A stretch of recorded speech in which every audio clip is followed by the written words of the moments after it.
Jesús Arango, profesor en la Universidad de Oviedo, actualmente jubilado, de Teoría Económica Aplicada, fue también un político muy activo con muchas ideas. Consejero de la Consejería de Agricultura entre 1983 y 1987, pues ha venido reflexionando en aquellos años y después y posteriormente sobre el futuro de Asturias. Admite la contradicción en sus teorías, contradicción que él equilibra, a la vez que defiende un área central potente, fuerte, una ciudad en el centro de Asturias que incluso llega a eliminar municipios, pero que consiga una ciudad de unos 800.000 habitantes, mantiene que deben hacerse políticas dedicadas a revitalizar el campo asturiano. Objetivo: que realmente Asturias pueda competir, que exista una gran ciudad y al tiempo que no se despueble el territorio.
Jesús, muchísimas gracias por recibirnos en tu casa y por celebrar esta jornada de Clave de Fondo aquí contigo.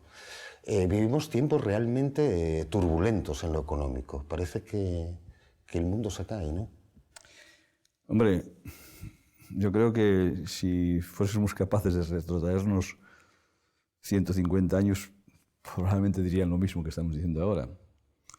¿Por qué? Porque entonces había una revolución industrial que cambió una sociedad, ¿no? La sociedad del antiguo régimen. Hoy estamos ante una nueva revolución, que es la revolución tecnológica de las telecomunicaciones y de la información.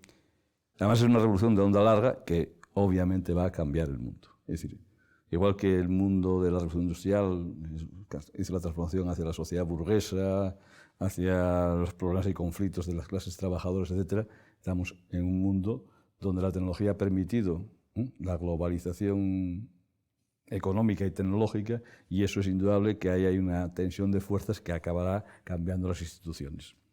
Y entonces, bueno, eso no es un tema que se produzca linealmente, ni de un momento a otro, ni en todos los países, sino que, como pasó en el siglo XIX, pues tiene su tiempo y sus versiones nacionales. ¿Qué ocurre ahora? Que probablemente sea mucho más rápido.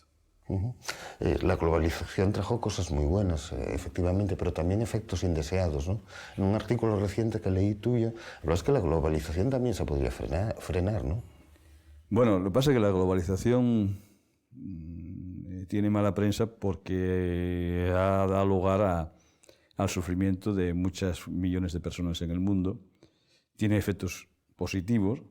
Lo que pasa es que, como decía alguna gente que está trabajando en estos temas, el problema es el gobierno de la globalización.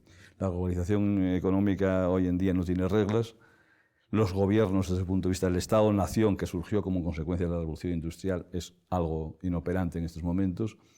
Y lo que son las nuevas instituciones internacionales no acaban de conformarse ni de gestionar nada, y entonces estamos en un mundo, decía alguien, un mundo desbocado, ¿no? En el sentido de que la economía es la que manda, y si dejamos que la economía es la que mande, pues ¿qué es lo que acabaremos pasando? Pues un poco decir que la producción se desplace hacia aquellos países que producen con costes muy baratos, que no respetan los derechos humanos, ni digamos ningún tipo de control social o derechos laborales, ni de medio ambiente, y entonces ese es el escenario que se está dibujando en estos momentos. Es decir, curiosamente, hoy en día las multinacionales o transnacionales, como se quiere llamar, gobiernan el mundo, no tienen fronteras y llegan a una cosa tan contradictoria como que su producción se localiza en el único país comunista importante que queda en el mundo, que es China, y esas transnacionales residen en Estados Unidos o en Alemania, etcétera, donde acumulan gran parte de los beneficios porque, digamos que de los costes de producción y del precio de venta, pues el margen es muy importante para beneficios, publicidad, etcétera, etcétera.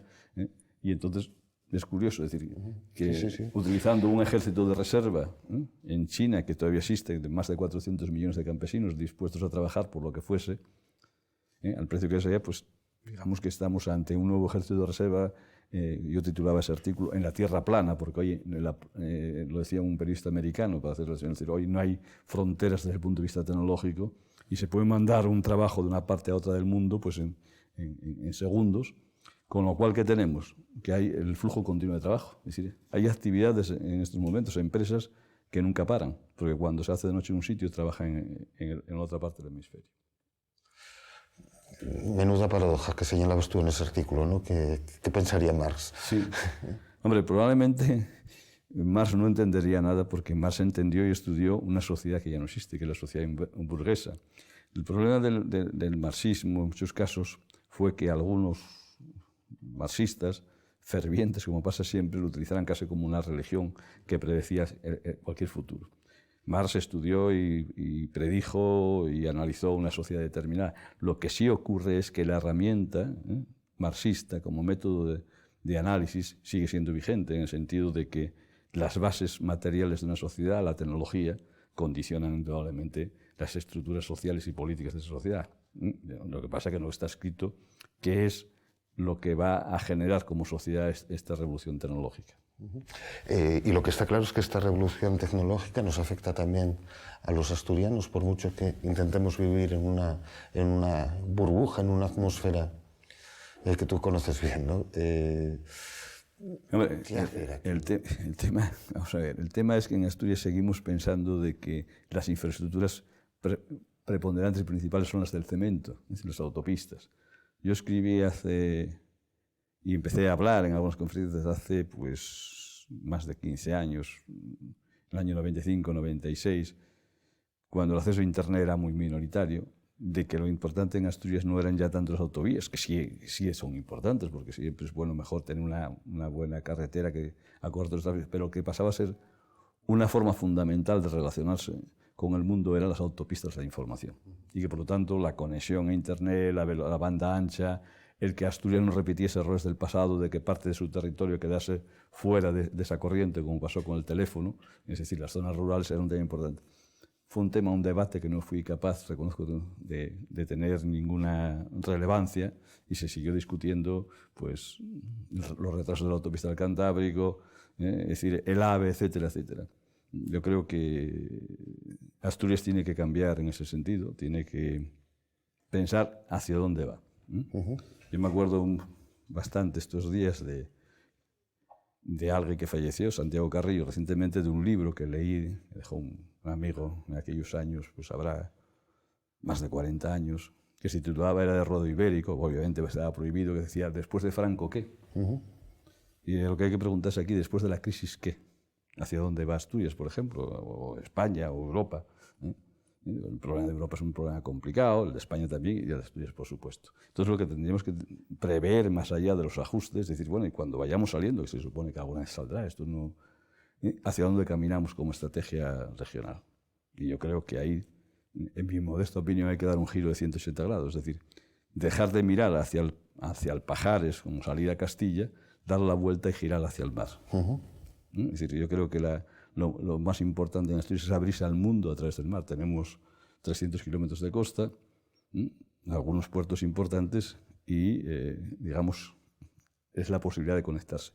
Y en función de eso, esa prioridad determina toda una estrategia de política regional. Desde definir un área metropolitana, que es otro tema, si queremos jugar en la tercera división española o en la primera división, es decir, si queremos seguir con los localismos, los chistes, o queremos crear una gran ciudad, una urbe, que sea la sexta o la séptima de España, con toda la complejidad que ello tiene.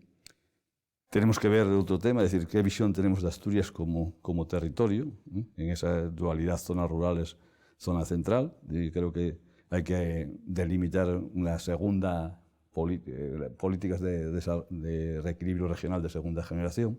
Es decir, replantearse ese tema, porque si dejamos que funcione el mercado, es obvio que la tendencia que venimos observando de que ya más del 80% de la población está en la zona central, que es más o menos un tercio del territorio, no más, y el 20% restante está en 2/3 del terreno y además envejecido y con una tasa decreciente. Es decir, si dejamos que las cosas marchen así, es posible que el escenario dentro de 15 años de esta región sea bastante problemático. Ya de por sí hay un problema importante.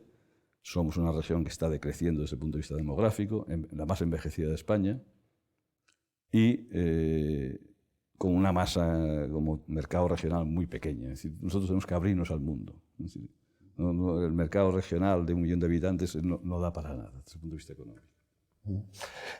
¿Nos podemos permitir el lujo de abandonar extensas, yo qué sé, todo el occidente, todo el oriente? Permitirnos, ¿no? Si seguimos con las tendencias actuales, no es que nos permitamos, es que va a suceder. Es decir, lo que pasa es que no es inevitable. Es decir, es una decisión política. Nosotros, yo participé hace bastantes años, hace más de 2 décadas, en los primeros gobiernos autonómicos, y creo que en aquella época pues, hubo una discusión bastante importante y unas políticas de reequilibrio regional. Recuerdo que hicimos una concepción de un plan comarcal integral, que fue el plan EOSCOS, es decir, que creíamos en ese tipo de cosas. Yo creo que se puede hacer. Lo que no se puede identificar es las zonas rurales con una política sectorial. Es decir, zonas rurales igual a campo, a agricultura, porque eso no es suficiente. Y hay que viajar por Europa y ver que las zonas rurales de Europa está la actividad agraria mezclada con otro tipo de actividades. Yo, por ejemplo, he visto en Dinamarca, pues en un sitio como donde estamos aquí, donde había un centro de investigación de vanguardia en temas de maquinaria para el control lácteo. O sea, que los centros de innovación eran una pequeña casa en medio del campo. O centros de investigación públicos donde veías pasar al ingeniero en bicicleta con las vacas pastando en el prado. Lo que no puede ser es decir, las zonas rurales vamos a asignar que los pobres agricultores que sean muy eficientes, su problemática no, hay que saltar de la política sectorial a una política regional de carácter integral e intentar descentralizar actividades que se pueden descentralizar fuera de la zona central. Y eso es una decisión política dura, porque es difícil de hacer, porque las tendencias son a concentrarse todo en un centro y tal. Pero es que si no se hace ese tipo de cosas, irremediablemente las zonas, grandes extensiones de Asturias quedarán, desde el punto de vista demográfico, totalmente despobladas o muy envejecidas. Una gran ciudad de 800.000 habitantes, más o menos, cercada por los jabalíes, ¿verdad? Más que los jabalíes, lo que llamo yo creo que los jabalíes acabarán estando dentro de la ciudad, cercada por un desierto marrón, que llamo yo. Es decir, el verde que tenemos, si no se siega, si no se cultiva, acabará dando ese color ocre de los campos no segados, y vendría, pues eso, la selva. Sí, sí, claro, pero es curioso cómo se puede dejar todo en manos del mercado, porque todo esto, quiero decir, el abandono, lo hablábamos antes, el abandono del Valle del Trubia, por ejemplo, pues se debe a razones de mercado, ¿no? De libre mercado. Es que cuando dejas al mercado y no actúa la política, los resultados son la concentración económica en términos de riqueza, es decir, habrá unos pocos que ganan mucho y otros pocos que no ganan nada si dejáramos funcionar el mercado. Y eso pasó pues, en el siglo XIX, en los primeros años de la Revolución Industrial. Es decir, cuando tú corriges el mercado con instituciones y políticas de redistribución, pues tienes un estado... Pues lo mismo pasa con la política espacial. Si tú dejas funcionar el mercado, hay un efecto de aglomeración que hace concentrar casi en un punto la actividad económica, donde las propias economías de aglomeración funcionan. Entonces lo que tienes que hacer es políticas regionales. Y por ahí, por Europa, es decir, el caso de Holanda, el caso de otros países, se han hecho políticas de intervención y planificación. Y una de las cosas que hace muchos años, yo cuando estaba trabajando en SADEI, que tenía mucha relación con un gabinete holandés, el NEI, pues estos tenían publicaciones, una de ellas me acuerdo, que era la integración entre la planificación física y la económica. Es decir, que la verdadera política regional, nosotros no podemos hacer políticas de contraciclo ni macroeconómicas, eso es una tontería. Es decir, el hecho de un presupuesto arriba abajo eso no influye en la actividad económica de Asturias, eso influye en la actividad económica si a nivel de España hay un aumento del gasto público, se relanza la economía. Nuestra capacidad autónoma es muy limitada. Lo que sí podemos hacer son políticas de integración económica y espacial. Es decir, que no vayan por un lado los planes de urbanismo, los de la Consejería de Medio Ambiente que hacen un plan de litoral y por otro lado pues, una política económica. ¿No? Hay que hacer una planificación que integre las variables económicas con las variables espaciales con unos objetivos determinados. ¿Y piensas que eso se está haciendo? ¿Piensas que está en la cabeza de...? Yo creo que no, pero hace mucho tiempo que lo creo. Es decir, que a las pruebas me remito, es decir, que no hubo ningún nuevo plan EOSCOS, o era muy malo o no se repitió esa concepción integral en otras comarcas. Es decir, nosotros tenemos 850 parroquias, por ejemplo. Con los elementos que tenemos hoy de la informática y los sistemas de base de datos, es decir, tendríamos que hacer micropolíticas, es decir, en el sentido de aproximarnos a realidades que son manejables, 800 y pico. Bueno, ese tipo de cosas yo no las veo por ningún lado. Es decir, pero cuando uno baja a nivel de municipios es muy distinto, por ejemplo, de Castropol. Todo el mundo identifica probablemente a Castropol con una zona llana, costera, pero Castropol, igual que otros concejos de Asturias, son transversales, van de la montaña a la mar, tiene una zona de montaña. Entonces tú tienes que discriminar políticas en función, por ejemplo, de realidades dentro incluso de los municipios. Yo lo vi en las ayudas a las zonas de montaña. La delimitación es municipal a nivel de Madrid, no puedes bajar a otra cosa. Pero es que no tiene ningún elemento de justicia el que, por ejemplo, en el pueblo que estamos, que es la parte baja de Pravia, cobren lo mismo que los que están en la parte alta, una braña que queda por ahí que se llama Blanedo. Lo mismo se podría decir en Luarca, en ese tipo de... Eso. Entonces ahí, yo cuando fui consejero puse en marcha una cosa de digamos, discriminar a algunas parroquias como elemento. Pues todavía no sé, desde hace 20 y pico años no hubo cambio de esa resolución ni avanzar, por ejemplo, en lo que es la planificación, la discriminación parroquial, por poner un ejemplo.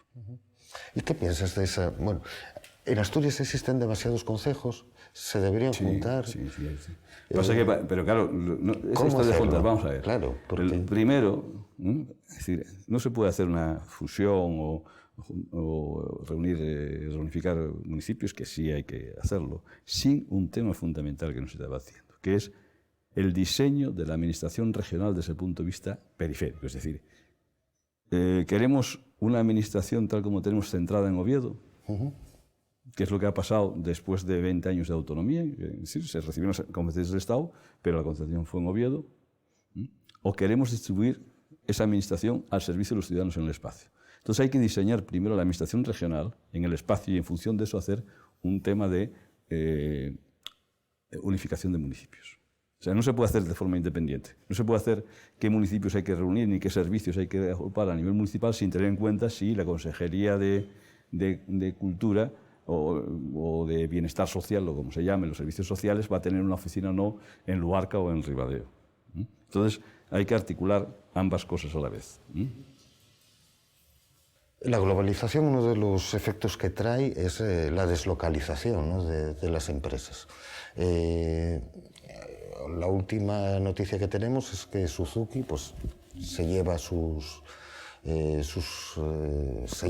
fábrica para Asia, ¿no? Y está en el horizonte de expectativas. Hay mucha gente poniendo velas para que no suceda, para que la siderurgia asturiana, que comprada por una transnacional india, pues no se acabe yendo también, ¿no? ¿Estas cosas se pueden evitar? Lo importante se puede evitar si hubiese instrumentos para evitarlo. Por ejemplo, el tema europeo. Europa no existe como entidad política. Se hizo unos grandes avances, se creó una zona de libre comercio, se creó una moneda única para parte de Europa. Hay un tratado de Maastricht, el objetivo es hacia la unión política, pero, por ejemplo, en estos momentos no hay una agenda como la hubo en los años finales de los 80, primeros de los 90 con el tema del euro, que siempre se tarda 10 o 12 años. No hay una agenda en estos momentos, por ejemplo, clara para ir a la armonización fiscal, para tener un gobierno federal, como en Estados Unidos, que haya un presupuesto federal. Por ejemplo, está ahora discutiéndose el tema estos días del presupuesto europeo. Es un engaño. Si el presupuesto europeo es el 1% del Producto Interior Bruto. En Estados Unidos ese presupuesto federal está en torno al 20% para hacer política anticrisis en los estados, a pesar de que cada estado en Estados Unidos tiene su autonomía. No se puede hacer Europa con un presupuesto del 1% y encima con recortes este año. O sea, es una broma. Entonces, ¿qué ocurre? Si Europa no da un paso fundamental de unificar políticamente, con una política exterior común, no como ahora que asistimos, el Reino Unido va con una política exterior determinada, Alemania con otra, etc. Si no hay un bloque, Europa desaparece. ¿Y qué tiene que ver esto con la deslocalización? Bueno, en estos momentos, si tú dejas que funcione la economía, es indudable que hoy la tecnología está disponible en cualquier parte del mundo. Los procesos incluso se pueden dividir, desfragmentar la producción por razones tecnológicas. Y por lo tanto, la deslocalización es un tema cantado. Es decir, cualquier empresario intenta competir con menores costes de producción. Y ahí está la gran aventura de los países emergentes, los famosos BRIC, Brasil, Rusia, India, China y al cual hay que agregar a Sudáfrica, porque hay los costes de producción más bajos. Entonces, ¿qué es lo que puede hacer y cuál es la importancia de política de Europa? No como algo que vamos allí a ver lo que sacamos desde el punto de vista nacional, sino como un bloque que en las negociaciones internacionales imponga unas reglas al comercio. Es lo que ha propuesto un socialista francés, que decir, bueno, pues vamos a ver, yo importo, usted produce muy barato, pero como usted no respeta los mínimos derechos de la Organización Internacional del Trabajo en cuanto a garantía, seguridad social, etcétera, yo le pongo un arancel equivalente a través de una agencia. O usted no respeta el medio ambiente, tiene un lado, por ejemplo, el protocolo de Kioto, y yo le pongo otro arancel para que no haya competencia desleal. Y es la única forma de parar la deslocalización. En definitiva, gobernando políticamente el comercio, sin que eso sirva para un uso abusivo del proteccionismo, porque después la gente lo que queremos es tener productos baratos al mejor precio.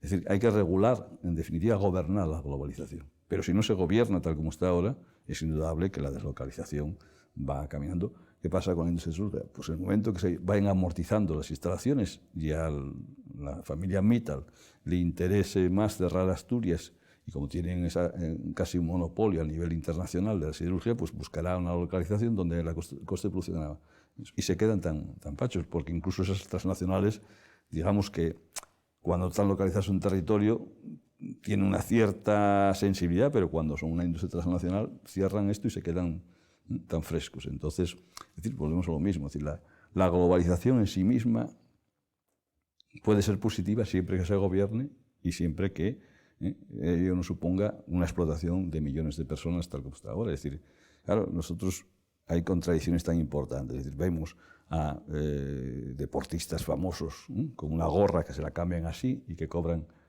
millones de pesetas de publicidad anunciando un balón que se produce por niños de Pakistán con 10 o 12 años. Pero claro, cuando tú prohíbes ese trabajo, te dice el padre del niño, oiga, es que este niño es un trabajo infantil, pero es que va a dar dinero para su casa. Es decir, que desde el punto de vista de los países subdesarrollados que tienen esos centros de producción, dicen, oiga, ustedes son unos hipócritas, prohíben el trabajo infantil, pero no nos dan remedios. Es decir, en definitiva, política. Y como ahora la política es algo que la gente valora muy mal, y triunfan los mercados, esas cosas impersonales, pues estamos en la situación que estamos. Tiene que volver la política, con mayúsculas, la política, digamos, con agarre, y la política radical para enfrentarse a una situación de base económica distinta, porque estamos en una revolución tecnológica. Y hay que cambiar las instituciones y hay que diseñar el futuro. Y no debería cambiar también la fórmula de la democracia, ¿no?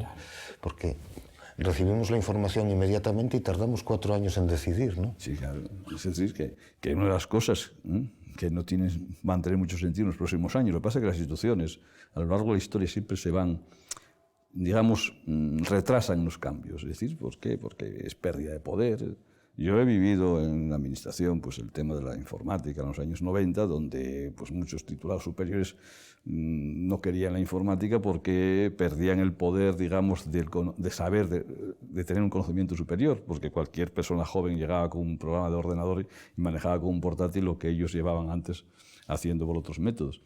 Entonces, en este tipo de cosas hay ganadores y perdedores. Es decir, claro, en un mundo donde antes yo, para viajar de aquí en avión a cualquier parte, tenía que ir hasta Avilés a comprar un billete de Iberia, y ahora lo hago todo por internet, las reservas de hoteles, etcétera. ¿Qué pasa? Pues aquella persona que vendía billetes ha desaparecido. Las agencias tienen que, digamos, reorientarse muchas actividades están desapareciendo y otras emergiendo nuevas. Entonces eso crea conflictos. Y entonces la política es la que tiene que... Y lo mismo pasa a nivel de las instituciones. Es decir, hoy estamos viendo, yo cada poco firmo por ahí pues, cosas que me preocupan del resto del mundo, y somos millones de personas, por ejemplo, que estamos en la red Abad. De forma inmediata firmamos cosas y movemos, hacemos movimientos de protesta, y esas otras que hay por ahí. Y eso, digamos que alguna vez va a reventar con las instituciones políticas clásicas representativas. Hay que buscar seguir con la democracia, pero la democracia tiene que tener formas diferentes de respuesta para atender digamos que a ellos también les afecta esa revolución tecnológica, que no solamente es para tener un iPad o un iPhone, es decir, que tienen que tener una conexión con los administrados totalmente distinta.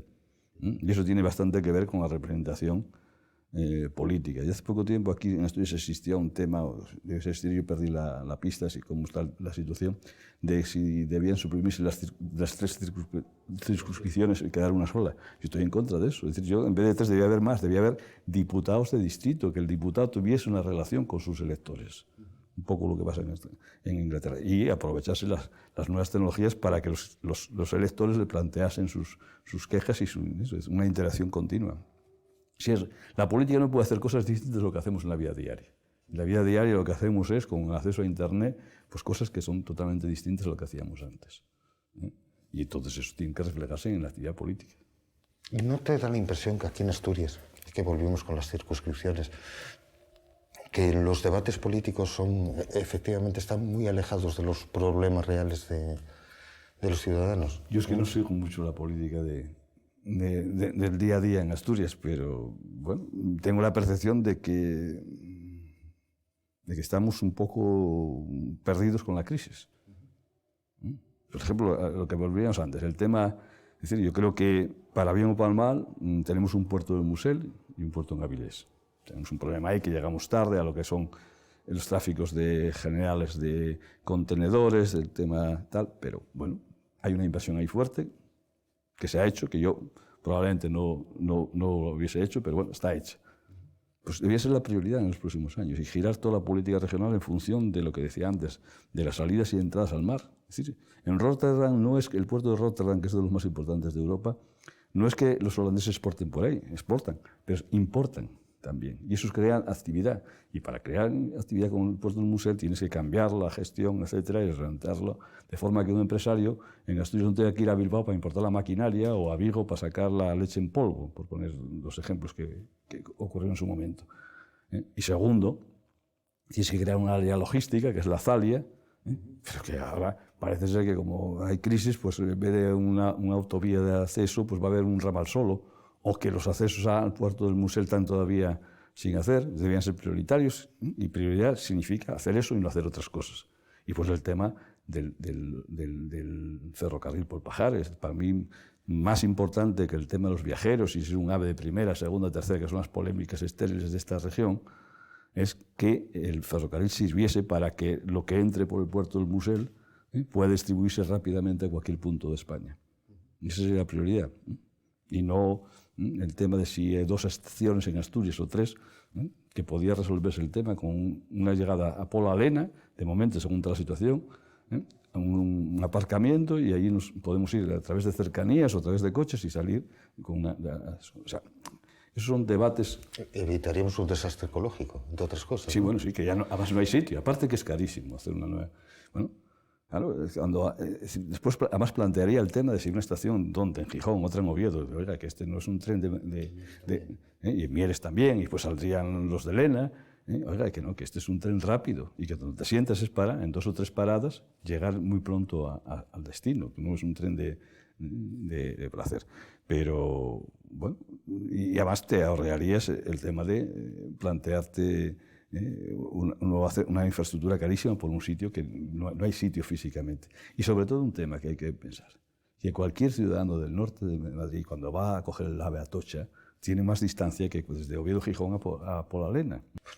Bueno, esta conversación es apasionante, deberíamos mantenerla otra vez, en otra ocasión. Muchísimas gracias, Jesús. Bueno, pues nada. Muchísimas gracias por haber charlado con nosotros. Vale.